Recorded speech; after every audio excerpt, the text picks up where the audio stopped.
najlepša si Slovenija, res najlepša si Slovenija.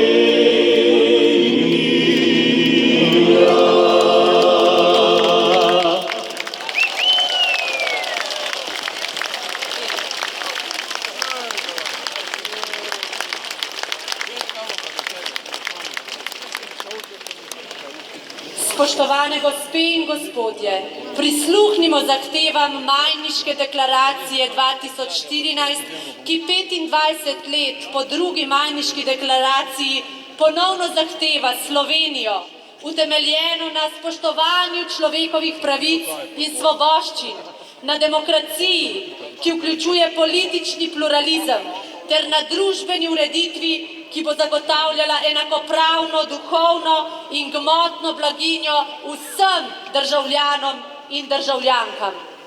Zahteve Majniške deklaracije 2014, ki jo je do današnjega dneva podpisalo že več kot 60.000 podpisnikov, bo prebral Tone Kuntner.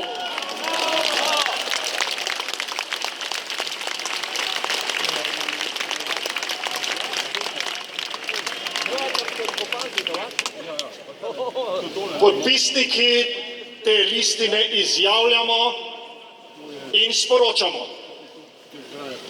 Živeti hočemo v suvereni, demokratični, v Evropski uniji in Severnoatlantskem zavezništvu povezani ter gospodarsko uspešni državi slovenskega naroda.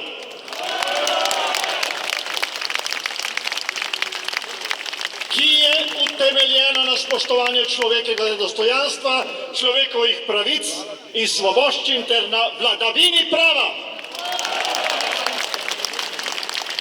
Ki spoštuje življenje, podpira družino, materinstvo in očetovstvo ter skrbi, da bodo mladi imeli v njej perspektivo.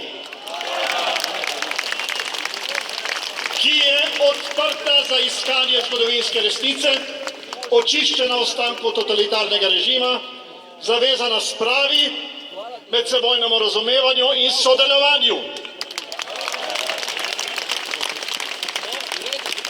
V kateri je poklicno napredovanje urejeno v skladu z merljivimi dosežki.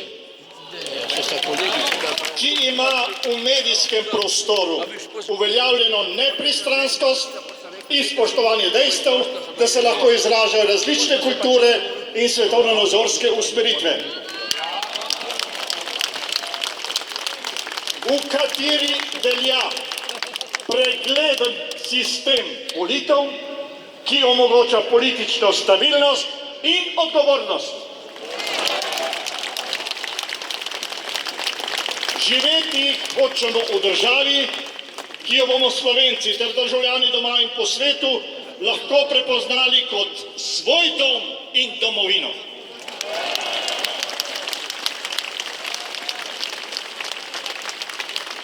Če bi Majniška deklaracija 1989 bila uresničena, primerno uresničena, danes te deklaracije ne bi brali. Dodal bom samo nekaj verzov. Zgodil se je čudež. Še pomnite, bratje, prišlo odrešenje, bratstvo med brati.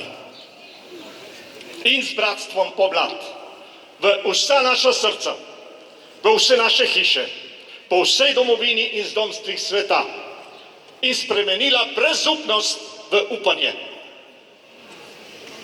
A nismo zoreli in rasli, bratje, s čudežem tistih pomladnih dni.